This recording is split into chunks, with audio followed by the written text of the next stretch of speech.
открыть наш круглый стол, который посвящен очень интересной, важной и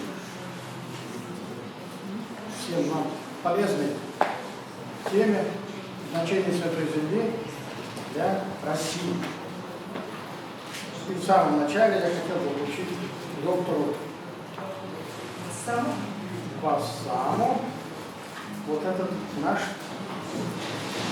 начальный знак, который будет очень юбилей нашей епархии 30 лет.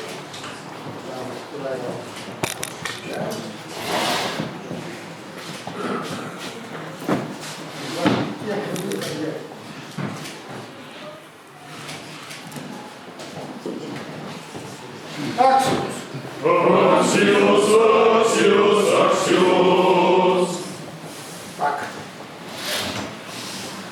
И вот, поэтому наше выступление выкладывается в регламент, который не должен превышать 10 минут выступления. Кто выскажется как хочет, тот будет вознагражден нашим благословенным вниманием.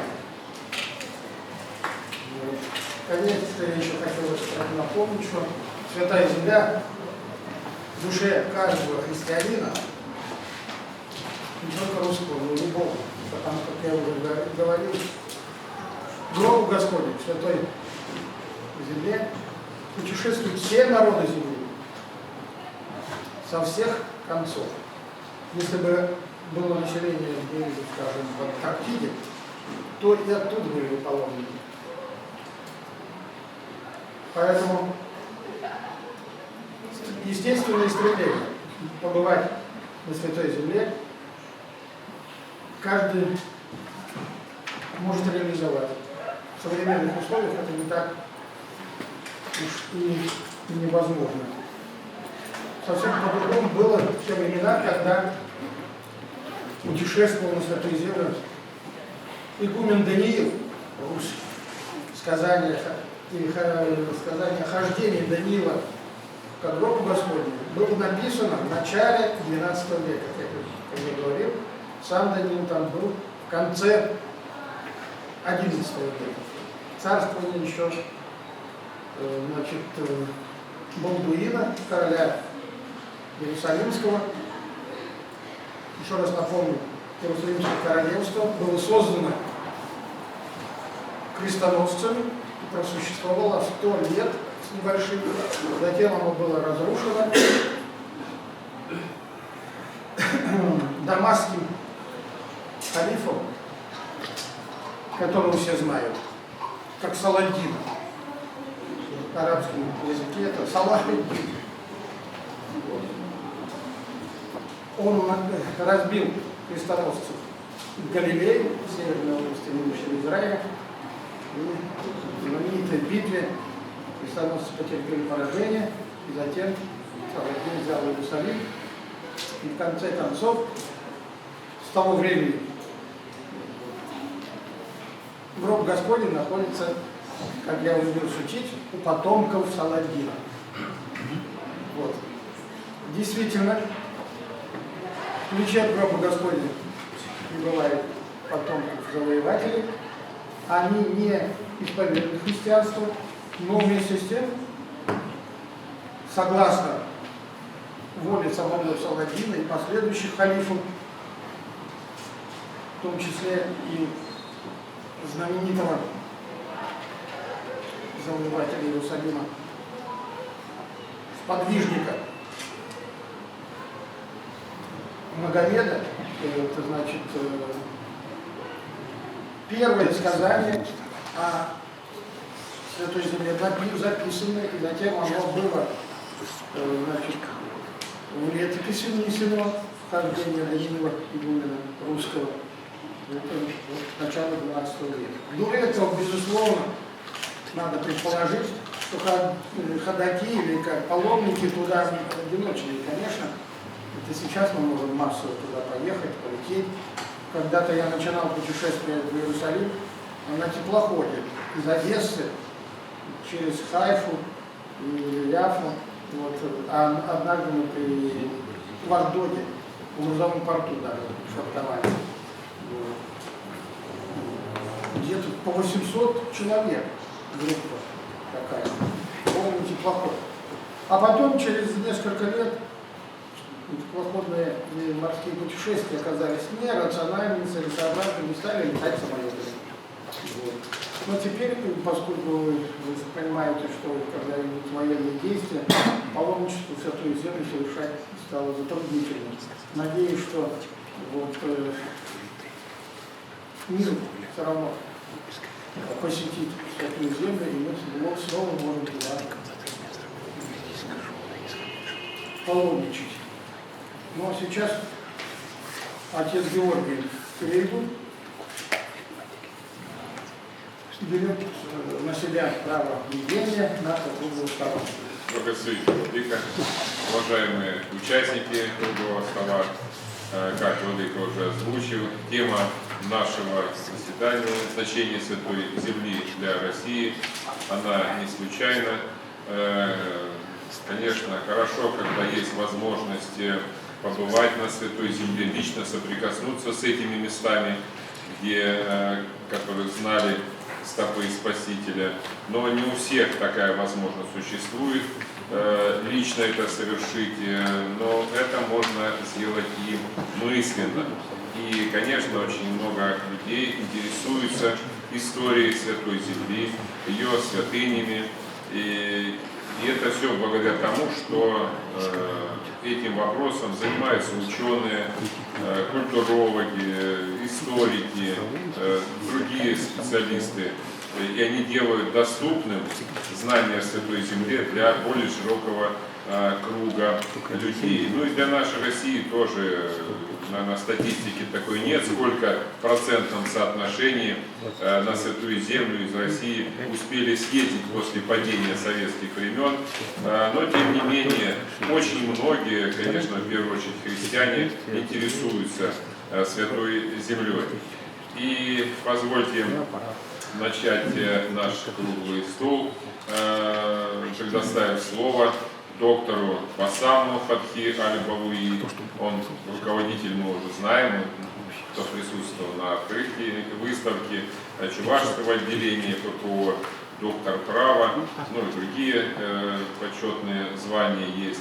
И вы являетесь представителем этой земли, хотя уже более 30 лет живете в России, но, конечно, вы не порываете эту связь, поэтому вы все-таки представитель в полном смысле этого слова Святой Земли, важной частью которой исторически является газы, сектор газы, и поэтому просим вас сделать сообщение. Спасибо большое.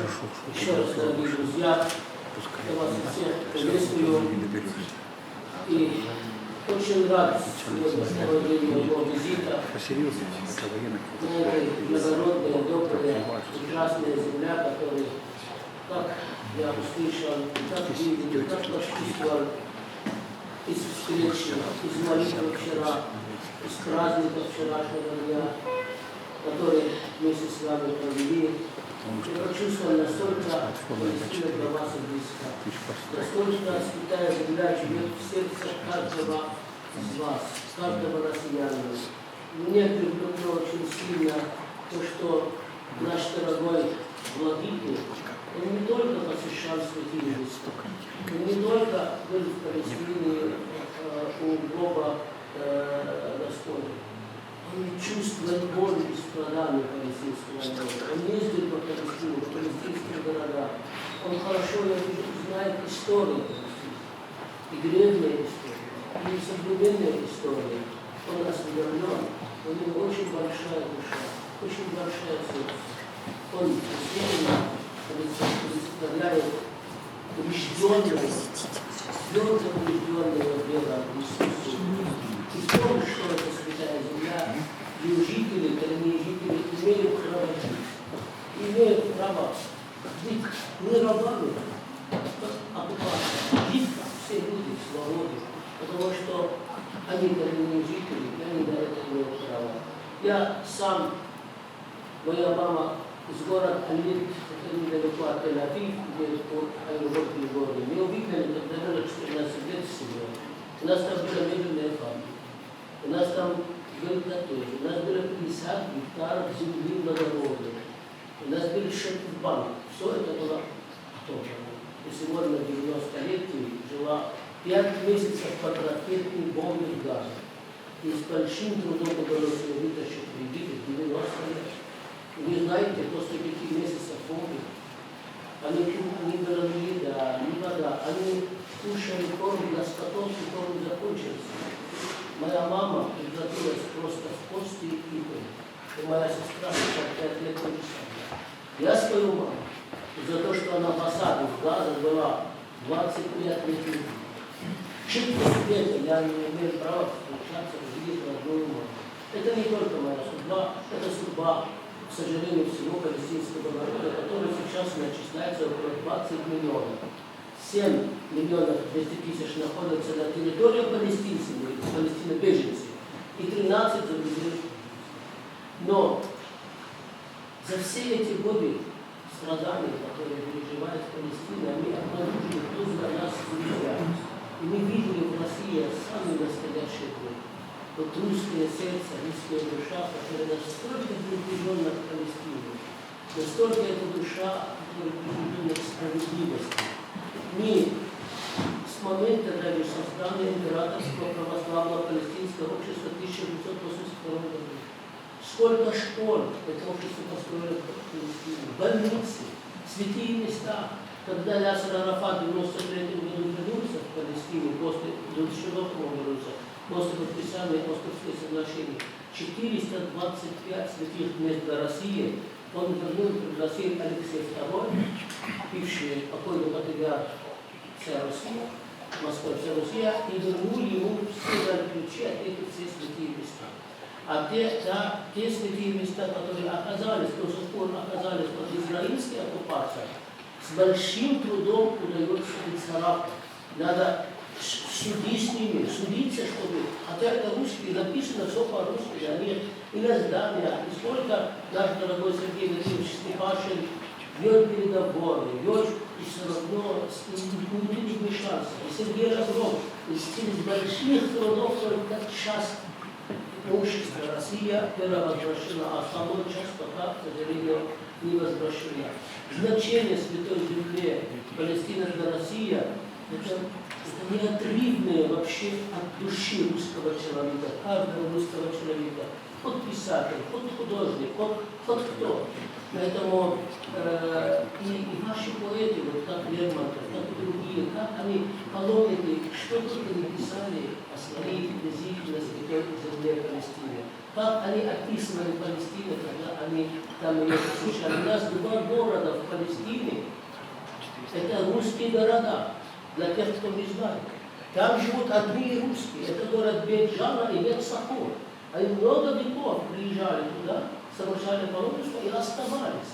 И у них они носят имена Андрей, Сергей, Иван, Екатерина, но они говорят по-арабски, как мы, палестинцы, и они вместе с палестинцами сражаются как няни против оккупантов, чтобы они не отобрали у них земли, не разрушили их церкви, не отобрали их право на жизнь. Поэтому у нас с Россией, Палестина и Россия настолько все взаимосвязаны, и судьба даже во многих эпизодах истории похожа. Но Россия внесла только добро на Святой Земле Палестины, не только в Палестине. Россия внесла добро и в Сирии, и в Иордании. Во всех местах, где Россия, где воевала Россия, только вносила добро. Даже когда СССР пошел в Афганистан, я никогда не забуду, вот там строят школы, больницы, дороги, по 50 тысяч студентов из Афганистана в России, чтобы дать образование. Они столько Египет. Египет, когда Асуанская плотина. Египет, Россия построила Асуанская плотина, которая спасала миллионов египтян от ежегодного наводнения. Построили такие заводы, такие фабрики, которые по сей день, с 50-х годов по сей день, Египет за счет них живет и держится. Вы понимаете? Даже телебашня самое высокое место построили русские. Я посетил бывший Советский Союз, бывшие Советские Республики, куда бы нас не вели в экскурсию, Прибалтике. Это кто построил университет? Это Россия. Этот завод кто построил Россия? Это атомная станция Россия. Все построила Россия. Поэтому русский, куда бы ни ехал, он всегда носит, он дает. Это показывает щедрость. И поэтому, когда встречается и президент Путин, и президент Палестины, и когда встречался с Ясером Арафатом и с Махмудом Аббасом, он всегда выражал, что Палестина – это наша слабость. Народ на России – это наша слабость. То есть это и любовь наша, и вера наша. А если, как я, когда выступал, сказали, что если что-то, Россия что-то возьмет, то он всегда основательный. И как христианство. Это настолько убеждение, настолько любви, настолько молитва. Я вижу студенты ваши, я вижу ученики, я вижу, насколько вы носите любви, что просто голос давать. Для меня каждое место Россия, где есть церковь, это Палестина, это часть Палестины. Где есть Иисус, на кресте, на грудь каждого, в крови, это для меня брат. Это для меня сестра, это для меня родной человек, который чувствует боль палестинского народа. И как вы знаете, Иисус будет распять мужа с Богом, он никогда зло не делал никому, только за добро. Поэтому я безмерно благодарен судьбой тем, что она меня одарила жизнью в Советском Союзе. А меня отправляли в Россию учиться, я всегда он был воспитанником моего отца. Он 20 лет был правой рукой моего отца, еще в 49 году. И у меня был выбор. Россия или США? Она спросила Арафата, а какая разница между ними? Он мне говорит, ну, США это великое, мощное государство, это большая сила, держава, и Россия тоже. Вот, а разница? Ну, Россия это наши друзья, а США наши враги. И представляете, когда Россия строила церкви на Святой Земле, Америка дает оружие Израилю, чтобы разбомбить эти церкви. Вы понимаете? А какая она христианская, там какая вера? Нет, если они, НАТО, это христианский мир, европейский мир, и США дают оружие Израилю, чтобы он разбомбил, сравнивая с землей. Церкви, храмы, мечети, школы, больницы. Это ничего божественного нет. И невозможно сравнить Россия и Израиль. Поэтому роль, которую играла Россия и продолжает играть в мире, он еще история оценит по достоинству. Сегодня судьба мира решается в Москве, решается в России. И так сказал Владимир Владимирович Путин, что судьба Палестины, и кто натворил эту кашу, заварили эту кашу против палестинского народа, рушается сегодня, они говорят, против них в городе на территории Украины. И он знает, о каком речь, это США или Запад.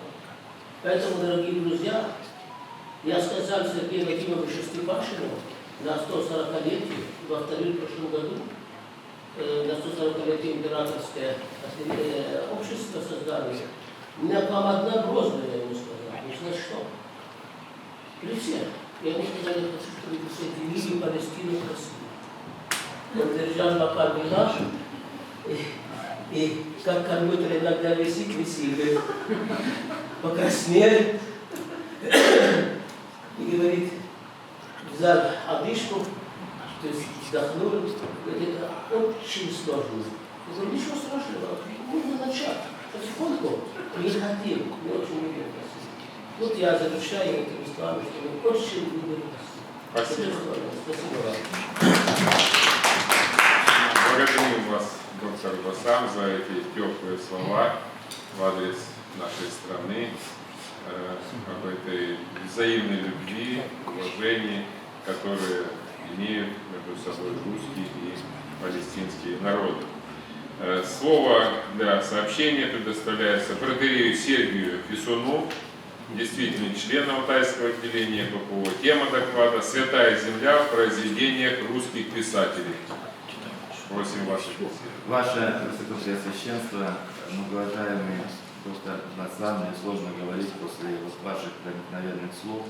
И действительно наши сердца всегда со Святой Землей, с народом, который населяет. И не случайно по благословению нашего священного началия каждую великую субботу, в день, когда мы знаем, совершается таинство Святого Дня, мы молимся о мире на Святой Земле.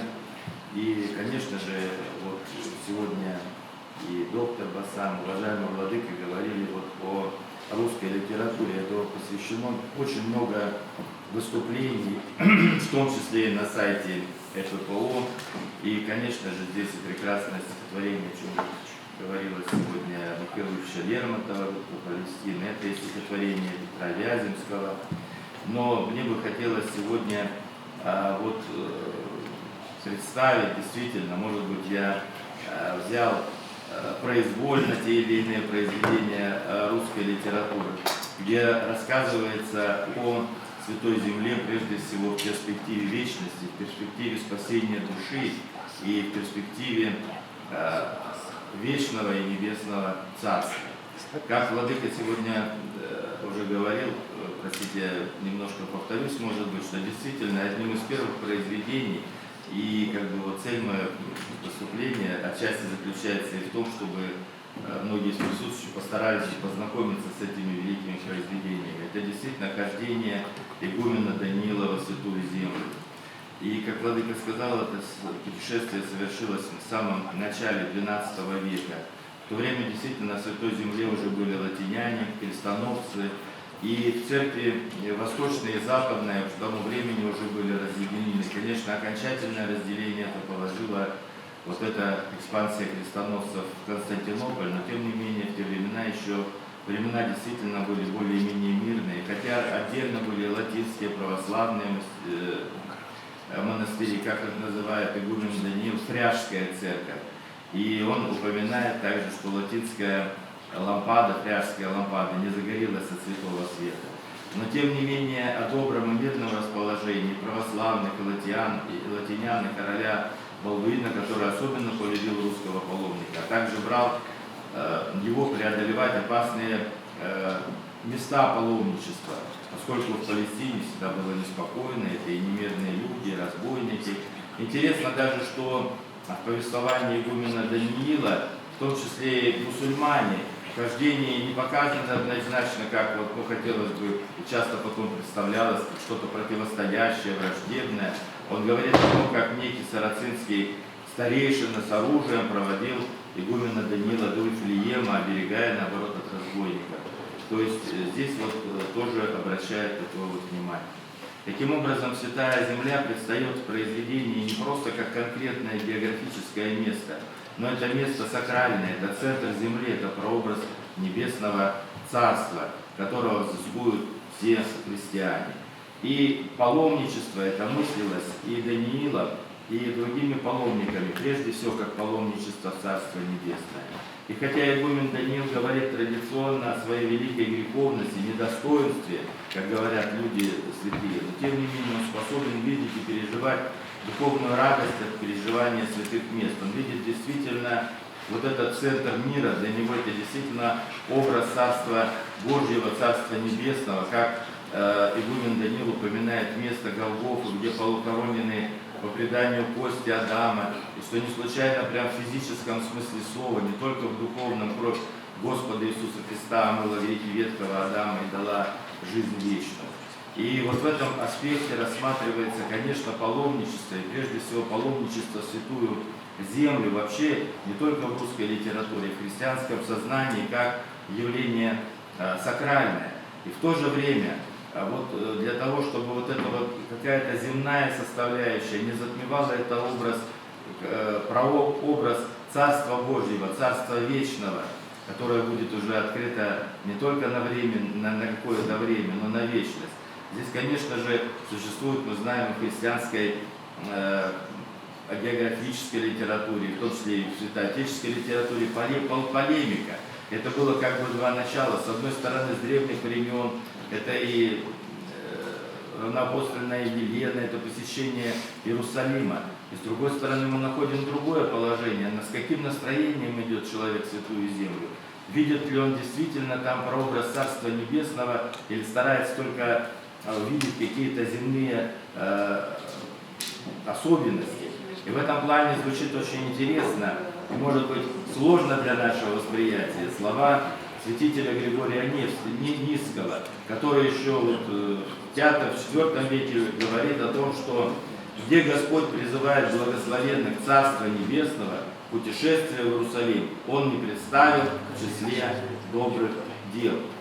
И далее он говорит, что о том, что посему боящиеся Господа, хвалите Его в тех местах, в которых находитесь, ибо перемена места не приближает к нам Бога.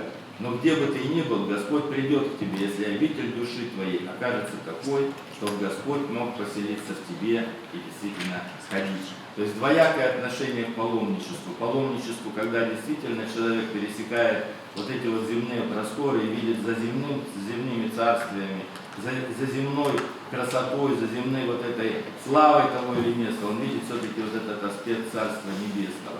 И, конечно, у игумена Даниила вот это вот явление действительно живет. Переносясь к 19 веку, здесь хочется сказать вот о таком малоизвестном паломничестве, потому что оно было не только многотрудным, оно было сложным, и в том числе сложным в восприятии, но тем не менее, о котором, конечно, мне хочется сказать, в каком образе, да, сложно, я не берусь оценить, но тем не менее, это паломничество Николая Васильевича Гоголя. Мы знаем, что как раз на рубеже 40-х годов Николай Васильевич отходит от своего традиционного постижения, призвания в своей литературе, как сатирика, как человека, который действительно видел положительным смех, который пытался, да, как он потом уже извинялся, как бы объяснял, говорил, да, о том, что он подвергнут вот критике какому-то, да, смеху вот те отрицательные проявления, чтобы действительно, как он говорил, пошлость показать врага рода человеческого, что враг рода человеческого, бес, он прежде всего смешон, да, как говорил Николай Васильевич Гоголь. А 40-е годы это его действительно пламенное обретение веры. И подготовка его вот этой книги, выбранные места из переписки с друзьями, которые оказались непрочитанными. И в этом контексте очень интересна его тяга посетить святые земли, посетить святую землю, посетить Иерусалим, побывать на гробе Господнем, побывать и приложиться вот к этой святыне, где действительно пребывал Господь Иисус Христос. И здесь вспоминает Сергей Тимофеевич Аксаков о том, как однажды в 1842 году входит Гоголь с образом Спасителя в руках и сияющим, просветленным лицом. Такое выражение в глазах у него я никогда не видел. Гоголь сказал: «Я все ждал, что кто-нибудь благословит меня образом, и никто не сделал этого. Наконец, святитель Иннокентий благословил меня. Теперь я могу объявить, куда я еду, к гробу Господню». И казалось бы, вот это вот путешествие должно быть предпринято незамедлительно, как венец окончания его над поэмой «Мертвые души». Но Гоголь как бы откладывает, он постоянно ощущает себя недостойным, он постоянно сомневается. И вместо завершения он видит Иерусалим наоборот, как вот продолжение своего будущего творчества. И он посещает Святую Землю в 1848 году. И здесь, конечно, мы говорим о том, что и вот это восприятие Святой Земли у человека, который, мне трудно судить, да, но прежде всего, как говорят многие действительно исследователи, которым, как мне кажется, стоит прислушаться, это вот попытка Гоголя увидеть вот эту красоту, он прежде всего как человек эстетически настроенный и проживавший на Украине, действительно в цветущей земле, здесь вот территориально, где он родился. Достаточно большое количество жизни он прожил в Италии, обращаясь вот и к архитектуре, к культуре, вот, да, художник Иванов, да, его круг общения там, это красота вообще итальянской природы. И здесь он попадает в Иудею, он попадает вот в Палестину, и что с ним в это время происходит? Он действительно тут испытывает по большому счету разочарование даже от самого ландшафта. Все это верно было живописно, он пишет в письме к Жуковскому уже после посещения Палестины в 50-м году. Все это было живописно во времена Спасителя, когда все Иудея была садом, каждый еврей сидел под тенью сожженного дерева. Но теперь, когда редко-редко где встретишь 5-6 олив на всем покатости горы, цветом зелени своей так же сероватых и пыльных, как и сами камни гор, когда одна только тонкая плева моха, да урывками клочки травы зеленеют посреди этого обнаженного, неровного поля камня.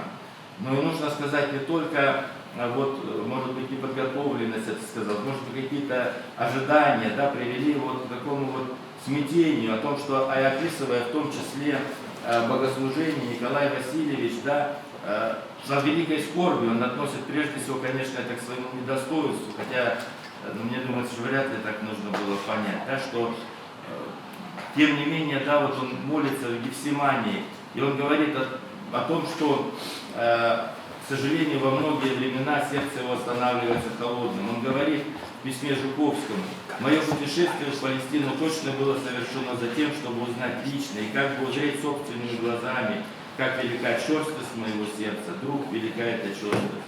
Я удостоился провести ночь у гроба Господня, я удостоился приобщиться из святых тайн, стоящих на самом гробе вместо алтаря.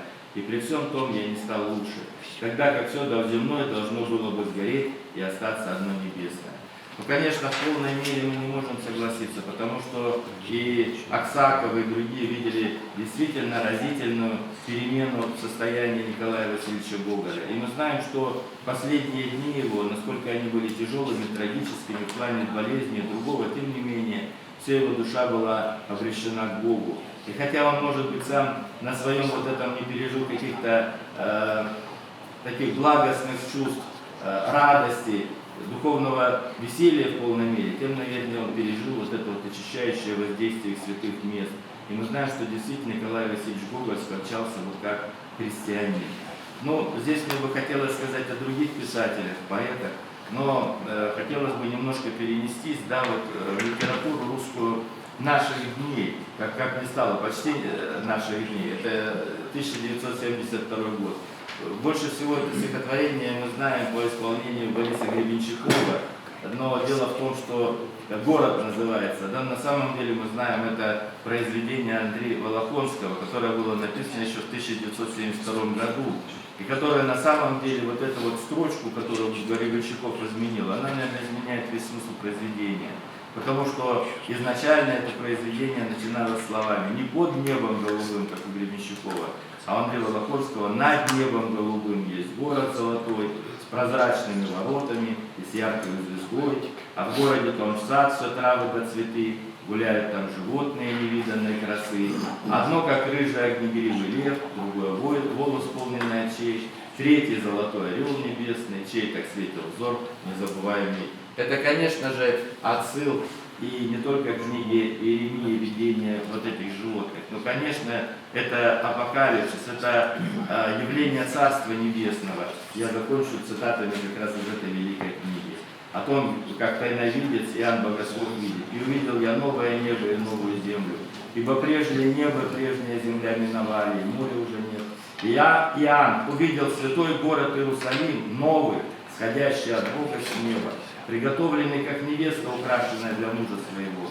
И услышал я голос громкий с неба, говорящий: се скиния Бога человеками, и он будет обитать с ними, они будут его народом, и сам Бог с ними будет их Богом. И отрет Бог всякую слезу с очей, и смерти не будет уже, ни плача, ни вопля, ни болезни уже не будет, ибо прежнее прошло». Поэтому и мы, наверное, в эти постные дни будем стараться молиться, чтобы и мы достигли, и, конечно, чтобы и народ Палестины и в этой жизни, и в будущей также был вот утешен в Царстве Божьем, в Царстве Вечном, всеми радостями и благом. Благодарю за слушание. Благодарим вас, дорогой отец Сергий. Действительно очень важный, интересный пласт русской культуры подняли. Рассказ выборочный о творениях литературных, в которых отражена любовь к святой земле. Конечно, в наше время уже, наверное, очень трудно так воспринимать путешествия, паломничество, в том числе на святую землю, как это было раньше, потому что раньше многие пешком, с большими трудами, очень много времени на это тратилось. Поэтому было когда и подумать о смысле бытия и о вечности. В наше время все быстротечнее, нам некогда остановиться, углубиться в свои размышления. Но тем не менее, соприкосновение с великим, со святынями, возможно, даже и не совершая физическое путешествие, паломничество в Святую Землю. Для этого служит уже такая традиция, которая стала большой традицией, значимой традицией. Это перенесение святынь в музеи, музейные пространства, которые и при храмах открываются, и в светских учреждениях, при вузах. И поэтому приглашаем к докладу, к слову Елену Александровну Полякову, доктора исторических наук, действительно члена Алтайского отделения ППО. Тема доклада — значение музеев в сохранении православных святынь, история и современность. Всем известно, что музеи изначально созданы для того, чтобы сохранять, документировать наследие и расследовать его. И, конечно, немаловажную роль в этом играет наследие православия. Не буду останавливаться подробно на деятельности музеев светских, потому что в любом известном музее, Эрмитаж, Пушкинский музей, Оружейная палата, безусловно, представлено наследие православия.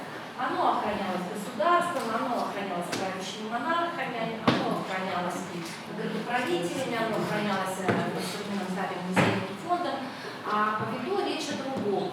В конце второй половины XIX века возникла жесткая потребность в охранении наследия православия на местах. В местных приходах, в удаленных епархиях, когда стали разрушаться в силу невозможности отреставрировать храмы, по незнанию местных служащих, иногда замечательные иконы 12-13 веков сносились либо в подвалы, либо на колокольни.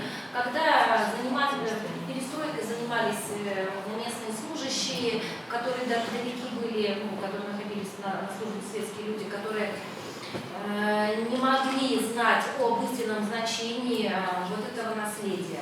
Плюс множество икон, которые находилось в приходах, они тоже ветшали и липли, иногда стирались. И тогда было принято решение о создании церковных древних хранилищ. Инициатива шла по двум сторонам.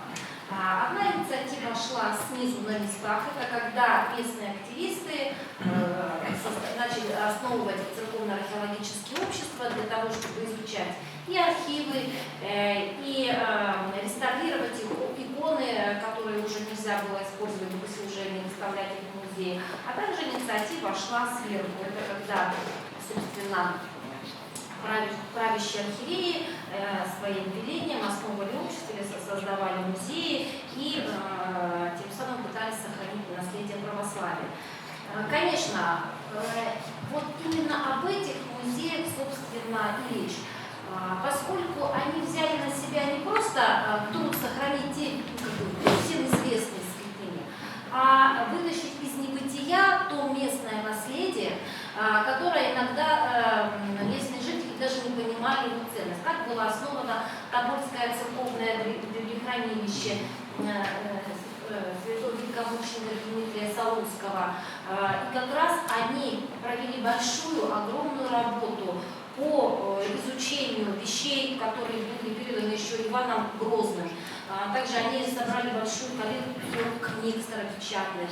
И самое ценное, что когда они устраивали экспедиции, они из дорогих приходов в епархии привозили иконы, реставрировали их и размещали в других хранилищах. Отец Александр Юрьевский, он был бессменным руководителем вплоть до революции этого музея. Он составил не только коллекцию этого музея, он составил подробное описание, кто передал, как передал. И, конечно, это большой вклад в развитие не только истории православия этого региона, но и в общее краеведение. И сейчас эти коллекции частично хранятся в Тобольском историко-архитектурном музее-заповеднике, где они выделены в особую коллекцию, есть Московский музей. Мы увидим, что вот эти фонды, они, собственно, из Тобольского церковного древнехранилища. Но эти коллекции играли немаловажную роль. Дело в том, чтобы повысить уровень грамотности населения о наследии православия, стали создаваться церковные музеи при епархиях, при семинариях для обеспечения дисциплины литургика. И впоследствии из нее вышла церковная археология, где очень много и европейских, и сибирских духовных учебных заведений, собственно, как раз занимались сохранением. После революции это, конечно, все, в лучшем случае, фонды этих музеев были переданы в местные музеи либо в архивы. Часть из них была утрачена. Но когда наступил, как говорят исследователи, ренессанс православия, первым, что стало делать государство вместе с церковью, это возрождать церковный музей. И в каждой епархии фактически нашей страны создан церковный музей, некоторые даже по несколько. И путь опять они прошли тот же самый. Они, собственно, пытались сохранить утраченное наследие, которое претерпело много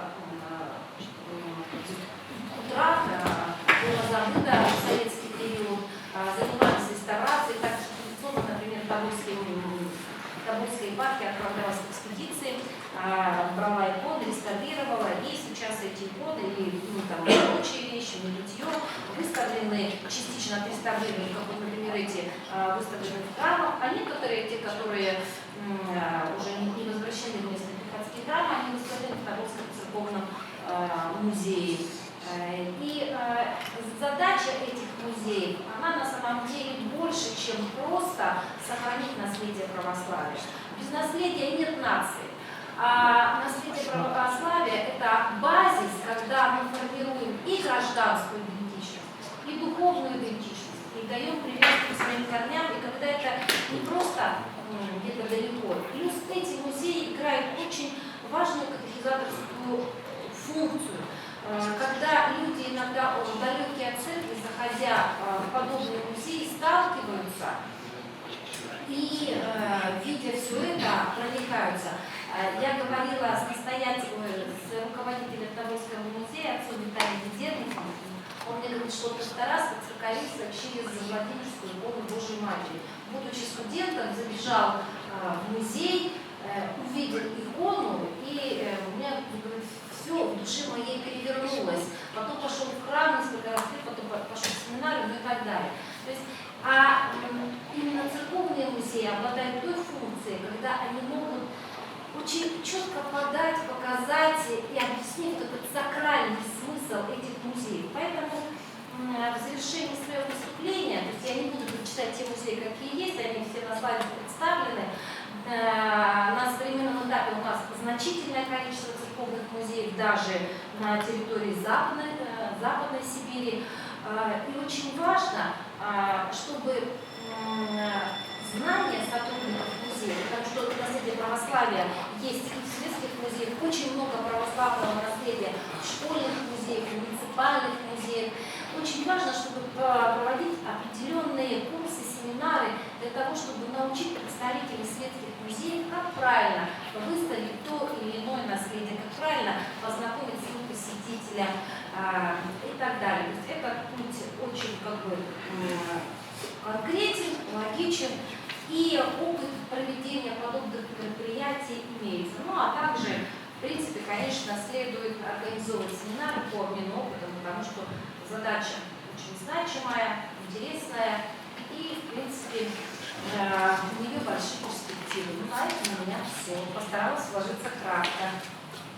Благодарим вас, Елена Александровна. Действительно, это форма сохранения, изучения святынь в виде того, что сейчас называется музеем, хотя традиционно при церквях не было музеев, а были церковно-археологические кабинеты. Почему? Потому что музей – это дом муз, а музы – это, так сказать, языческие богини. Ну, нам приходится подстраиваться под современную принятую терминологию и где-то, видимо, ради миссионерских целей уступать злобе дня. Продолжаем разговор о Святой Земле. И сейчас студент Барнаульской духовной семинарии и действительный член одновременно Алтайского отделения ЭППО Рыжов Семен Сергеевич делает доклад на тему «Святая земля. Наследие Антонина Капустина». Пожалуйста. Ваше Высокопреосвященство, добрые гости на самом Фатхи, отцы, братья, сестры. В юбилейный год памяти отца Антонина Капустина, 130 лет со дня кончины, мы вспоминаем его усердные труды для развития православия за пределами Российской империи. Он является одним из основных деятелей не только для ИППО, но и для вселенского православия. Драгоценный камень христианства. Ученый, византист, церковный деятель, с которым связан период рассвета церковной духовной миссии на Святой Земле. В миру Константин Капустин Андрей Иванович родился 12 августа 1817 года в селе Батурино. Родители священник Иоанн Капустин и Мария Баркалова происходили из семей священников. Окончил Далматское духовное училище, обучался в Пермской, а затем в Екатеринославской духовной семинарии. Учился в Киевской духовной академии, по окончании которой удостоен степени магистра богословия. Оставлен преподавать немецкий и греческий языки. В октябре 1845 года стал бакалавром академии. 7 ноября 1845 году пострижен в монашестве с наречением имени Антонин. С 1846 года занимал различные административные должности в Киевской духовной академии. Преподавал на кафедре нравственного богословия, библейской гомилетики и обличительного богословия. Наряду с этим, по поручению Академии в 1845 году по 1850 годы занимался исправлением русского перевода гомилии святителя Иоанна Златоуста, писал статьи и проповеди. 15 мая 1850 года был назначен настоятелем церкви при русском посольстве в Афинах. Одним из важнейших его дел стало восстановление в Афинах, находящейся в руинах древней церкви святителя Никодима, начатое в декабре 1850 года на деньги русского правительства и завершенное в 1850-е годы. После восстановления этот храм, освященный во имя Святой Троицы, был передан России и стал русской апостольской церковью. Все строительские работы, роспись храма, а также предшествующие восстановлению церкви археологические раскопки велись под руководством отца Антонина, который в награду за труды был возведен в сан архимандрита.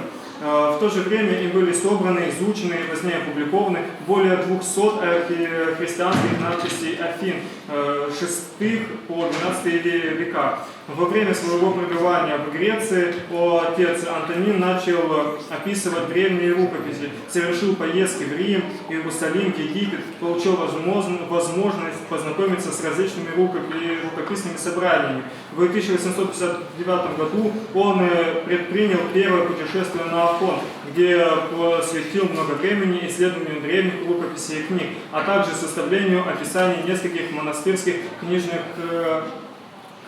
хранилищ.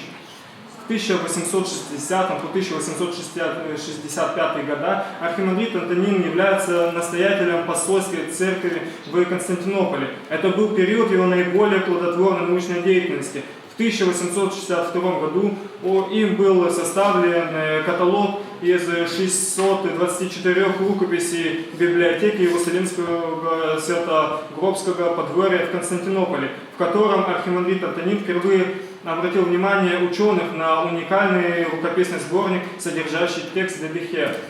Весной 1863 года получил отпуск. Единственный раз за более чем 40-летнее пребывание на Востоке смог совершить поездку на родину. По пути в Батурино к родителям он посетил крупнейшие научные центры Европы и России – Вены, Праги, Дрездена, Санкт-Петербурга, Москвы и книжные собрания крупнейших библиотек, познакомился с лучшими специалистами в области славяноведения и византинистики. В том же 1863 году по поручению Священного Синода исследовал на Афоне вопрос о подлинности Синайского кодекса Библии, подтвердив его древность. А в 1868 году вел в Константинополе переговоры об окончательной передаче этой ценнейшей рукописи русскому правительству. В мае-июне 1865 года он совершил поездку по балканским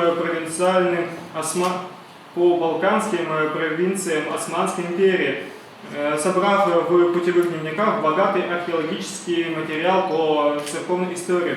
в 1865 году был назначен временно заведующим делами русской духовной миссии в Иерусалиме, а 5 мая 1869 года был утвержден в должности ее начальника. Миссия, основанная в 1847 году, находилась в это время в сложных отношениях с Иерусалимским патриархатом и представителями других конфессий в Палестине, а также испытывала крайнее стеснение в денежных средствах, необходимых для ее работы. Архимандрит Антонин, благодаря тонкому пониманию политической и церковной ситуации на христианском Востоке, прекрасному знанию греческого и ряда восточных языков и дипломатическому таланту, сочетавшемуся с личным обонянием, сумел постепенно улучшить положение русской миссии, укрепить ее авторитет в Палестине. Добившись более внимательного отношения к ней со стороны русского правительства и священного синода, ему удалось создать серьезную материальную базу для деятельности миссии в Палестине и значительно расширить существующую систему русского паломничества в Святую Землю. Стараниями архимандрита Антонина и на пожертвования, полученные от частных лиц, была приобретена земля вокруг Мавритского дуба и на Гелионской горе, о чем уже упоминал владыка Сергей, где по его проекту был построен русский монастырь Вознесения Господне. Прежде чем приступить к строительству, он провел на этом месте археологические раскопки, в ходе которых удалось обнаружить древние мозаики 6-9 веков и погребальные пещеры. Вскоре состоялась покупка участка земли неподалеку от Иерусалима, где был построен русский Горницкий женский монастырь. На участке, купленном в Яфе, под его руководством был раскопан подземный некрополь, отождествленный с местом погребения праведного Тавифа. Были приобретены также земельные участки в Иерихоне, Тивериаде, Бейджале, Вифлееме, Силуаме и Анате. В 1883 году по поручению великого князя Сергия Александровича, председателя Имперского православного палестинского общества, на принадлежащем обществу участке рядом с храмом Вознесения Господня под руководством Антонина проводились археологические раскопки, в ходе которых были обнаружены судные врата, а также остатки базилики, построенные в IV веке равнопоследним императором Константином Великим. Раскопки этого места произвели сенсацию в науке, дав богатейший материал как для истории земной жизни и последних дней Спасителя, так и для истории христианских построек эпохи Константина Великого в Палестине. По личной просьбе великого князя Сергия Андреевича архимандрит Антонин взял на себя руководство строительством церкви во имя Святой Равнопоследной Марии Магдалины в Гефсимании. По указанию архимандрита Антонина на приобретенных им землях строились приюты для паломников и школы для детей православных арабов. При миссии был создан музей. В конце жизни отцу Антонину удалось оформить 6 из 12 приобретенных им участков, принадлежащие ему вокуп. Согласно завещанию архимандрита Антонина, все его землевладения были оставлены Священному Синоду Русской Церкви. Во второй половине 1860 года архимандрит Антонин участвовал в подготовке к изданию актов русского монастыря святого Пантелеимона на Афоне. В 1867 году он изучил рукописи Патриаршей библиотеки в Иерусалиме, грузинские рукописи Крестного монастыря. В июле 1868 года работал над каталогом рукописей и старопечатных книг Лавры святого Савва Священного. С начала августа до 18 сентября 1870 года он вместе с помощниками составил описание 1310 греческих, 38 славянских и 500 арабских рукописей в библиотеке монастыря священномученицы Екатерины на Синае. В палестинский период расширяется его личная коллекция рукописей, в которой помимо греческих имели также славянские, арабские, древнеевропейские рукописи, греческие и славянские старопечатные книги, памятники византийского искусства, монеты. Архимандриту Антонину принадлежит исследование, выявившее смешение в ареографической традиции сведений о святителе Николае Мерликийском с житием святого Николая Пинарского. Значительный его научный вклад как археолога и литургиста. Научные заслуги архимандрита Антонина были отмечены избранием его членов многочисленных ученых обществ и учреждений Руси и Европы, Афинского археологического общества, Одесского общества истории и древности, Имперского русского археологического общества, Имперского православного палестинского общества, МДА и других.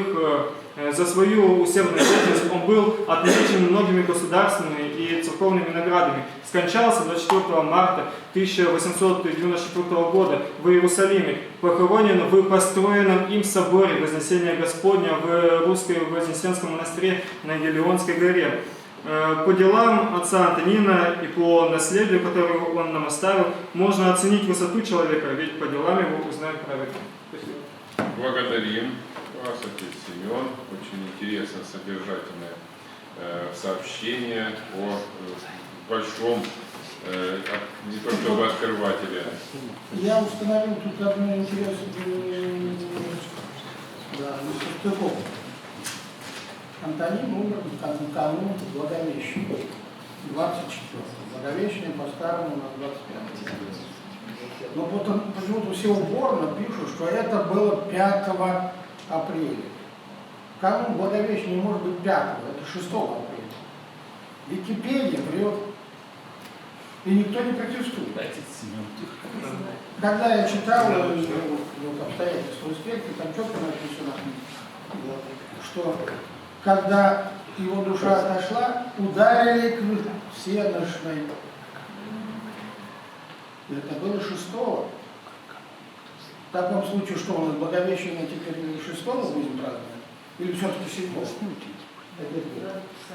Посмотреть там разницу в старом и новом стиле. Да какая разница, когда Благовещение, дорогой? А может там какой-то другой праздник? Может, верное выпадало? Нет, именно Благовещение. Я же там был и изучал непосредственно вот эти свидетельства, которые и дневники, и записи хоронившего его игумена. Все говорило там, ну, Благовещение. И упорно 5-го. Ну как может быть 5-е, когда 24-е? Не сходится. 24-е это 6-е. А может быть, там какое-то исчисление другое? Может быть, 13 дней? Там один день в 19 веке меньше было. Да, На 19 веке на один день было меньше, чем сейчас. Ну хорошо, на один день меньше, но Благовещение-то никуда не делось. И канун Благовещения тоже не может быть. Нет, 20, нет, так Благовещение не 7-го, а 6-го было в 19 веке. Но еще не было этого исчисления, правда, понимаете, это пересчет. Было бы 6-е, а сейчас пересчитываем на 7 апреля, так что здесь нормально. Ничего тут не нормально. Всеношной звонить стали. Ну, вы же сказали, всеношной там звонить. Ударили ко всеношной. Да, значит, этот праздник был Благовещение. Как праздник Благовещения. Да. А он тут сидит, вот, доктор искусствоведения, и явную халтуру, так сказать, несоответствие, вот, утверждает, что это правильно. Да. Как же может быть правильно, когда Благовещение? Пересчитали Благовещение, а факт остался. 19 веке не было нового стиля. Правильно, давайте. 25 марта было Благовещение. 25. 24-го. 24-го. Да, на новый стиль, если пересчитывать, 19 века. Зачем напить 19 века? Ну, там все пишут по-новому. По-новому, вот именно. Ну ладно. По-новому. Это будет 6-е. Мы сейчас сколько взяли, пересчитывайте до конца, они так вот остановились. Да. Мы сейчас прибавляем математических наук. Вот написано, 24 марта по старому стилю умер. Да. 25-го Благовещения. Да. То, что по-новому написали, не 7-е, а 5-е, а не 6-е, но это уже вопрос условно, это не нужно Да, писать. всеношные. Вот это отправная точка истины. Все правильно, так и было. Не может быть всеношные у нас 23 числа. Ой, это 5 числа. Да его и не было 5-го, Ну, потому вот. что не было этого стиля. Было 24 марта по старому. Так нет, мы давайте сейчас, если мы будем переводить на китайский календарь, Еще будет. да, то и что? Не надо переводить по старым Ну, а инструментам. давайте не будем переводить и оставим Рождество не 25-го, седьмого, оставим 6-го, как было в 19-м. Вы празднуете Рождество Христово 6-го? Никогда. Будете 7-го праздновать. Нет. Большевики, когда стал вопрос, когда им свою несчастную революцию праздновать, буквально через год. Она была 25-го, как известно. Все сходится. Там 25-го. Значит, 25 октября. Она теперь до сих пор называется Октябрьская, правильно, да? И что они сделали? Будучи казалось, они что, нумерологией что-то занимались? Нет. Для них было самое главное сохранить историческую правду. Календарь перенесли на 13 дней, да? И революция ушла 7 ноября. Почему они не стали праздновать 25 октября? Потому что это не соответствовало 365 дням. Для них это было важно, а для нас, для меня это очень важно. Дату нельзя. Тем более она связана с литургическим, так сказать, стилем. И если ударить там все, значит все, никаких гвоздей. Сколько бы не добавляли дней эти самые григорианцы латинские, мы все равно должны праздновать, то есть отмечать память его кончины, день кончины, тому Благовещение. Понял ты? Я А ты берешься ученым. разобрался в вопросе, и с 1800 по 1900 год прибавляли к новому стилю. Так что вы не прибавляли? По Ты 12. бери пример Сегодня большевиков. надо писать 6 апреля. Да. Это вы все поняли. Тогда, может, это было 5-го, а теперь это 6-е. Ученый. Да, это исторически неверно. Да и главное везде, даже в Википедии кто-то взял и написал. Да. Ошибку из одного, так сказать, из одного века в другой, уже 3-й век пошел. И все одну и ту же ошибку перепечатывают. Солидные издания. И никто не протестует. Главное, что в Батурино собрались вот сейчас на день его памяти, как раз 24-го, то есть 5-го по новому стилю, а надо было 6-го. Я тут вот посмотрел, меня заинтересовало, а почему это они? Нет, они упорно. Ну, понимаю, это для людей, которые не в теме. А если мы церковные, мы в теме, то зачем глупости? Значит, нужно заявить, поскольку Википедия это открытая энциклопедия, нужно туда сделать заявку на пересмотр даты кончины. Есть предложение, Владыка, в резолюцию внести. У Обязательно. нас же резолюцию, сейчас как раз время для обсуждения резолюции. Да. Поэтому позвольте озвучить вслух то, что уже было озвучено, и еще добавим, припишем то, что вы, Владыка, предложили. Благословите. А так, Литман, пожалуйста, да. Литман Салахаддина, ну еще там 10 разных имен. Вот. По нашей общеевропейской традиции называем Салахаддина, да? Вот. И у кого это не называют, все понимают, о чем речь. Да. Но с датами нет, дата света, допустим, будет его прославление. Это значит, где его память. А тут как можно? Ложную дату, даже я вам привожу большевиков, ленинцев, которые через год столкнулись с проблемой празднования, а новый стиль, они все-таки вернулись к чему? О чем речь? Об этом даже отец Наум мне когда говорил. Дело-то исторической правде, а не в этой нумерологии. Новый стиль, старый стиль. Не хватает одного дня. По итогам работы нашего круглого стола значение Святой Земли в истории России предлагается следующая резолюция. Пожалуйста, все внимательно послушайте, и можно будет внести какие-то добавления. В работе круглого стола под председательством митрополита Барнаульского и Алтайского Сергия приняли участие представители вуза города Барнаула, члены ИППО, духовенства Алтайской митрополии, Барнаульской епархии Алтайской митрополии, представители ученого сообщества и творческой интеллигенции. В процессе обсуждения заявленной темы были внесены и приняты следующие предложения. Организовать библиотеку по истории русской Палестины в состав книжного фонда, которые должны быть включены как книги, касающиеся истории сохранения православной святынь за рубежом, так и книги по истории ППО, истории православия России, Сибирского региона и Алтайского края. Поддержать идею возрождения палестинских чтений в Сибири. Третье. В целях пропагандирования сохранения православных святынь на Алтае провести конкурс видеосюжетов по данной теме. Четвертое. Организация семинаров, курсов повышения квалификации по опыту сохранения, изучения трансляций православного наследия в церковных и светских музеях.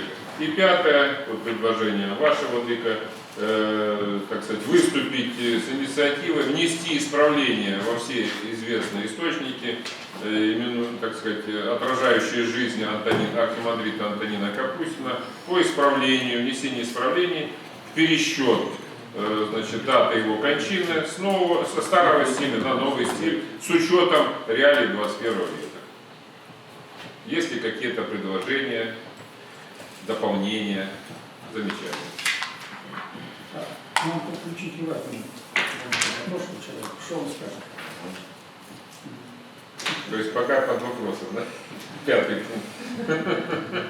Вдруг на самом деле. Да, вдруг они там обоснуют чем-нибудь. Чем-то обоснуют. Несоответствие. Исторические несоответствия. 24 осталось. Благовещение у нас в календаре 25-е. Благовещение, да? И у него Это не меняется. Да, это никак. Не меняется. Вот. А почему? А вот новый сын должен выйти. Ну, куда он плыть? Поплывать только дата. Нет, зависимость Дата от связана почему-то с Антонином поплывать. Все остальное никуда не плывет. Значит, не проверяют. Наверное. Вообще, есть историки, они мудрее поступают. Даже большевистские. Даты до революции, они не пересчитывают в новый стиль. пересчитываются. А тут на тебе. Да. Взяли и испортили мне настроение. И любому другому историку то же самое противно. Какой волюнтаризм. Но если нет дополнений, предложений, тогда прошу принять этот текст с рабочей группой, мы его доработаем, доведем. Да. Обращение я хотел дополнить, сказать, что можно объявить основу Адвина день укрепления дружбы между народами России и Палестина и день впервые за 1000 лет с момента принятия христианства в России выставка Палестина на Алтае, которая впервые в истории пришла. Я думаю, это историческое событие будет для всех будущих поколений. Сегодня еще принципы очень называется. А когда храм тогда строите, Лариса? Ой, я только... Лариса, давай, не слазь с отца. В смысле не слазь? Он строит храм поучаствовать? Ларисы. Да, привлечение. Пожалуйста.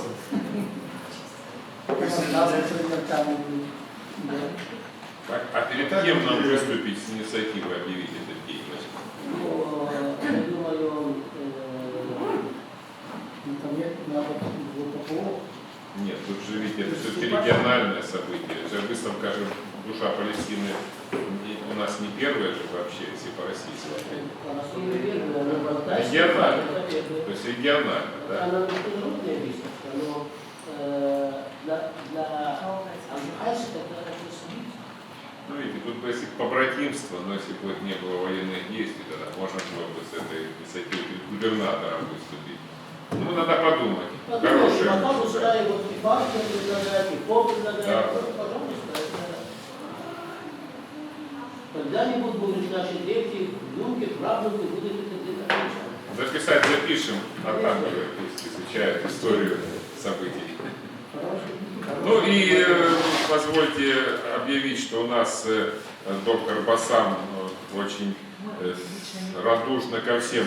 Не, ну может быть и объявить его, и как гласите, раздать благодарственные грамоты и сфотографироваться еще раз с участником круглого стола, уже с грамотами.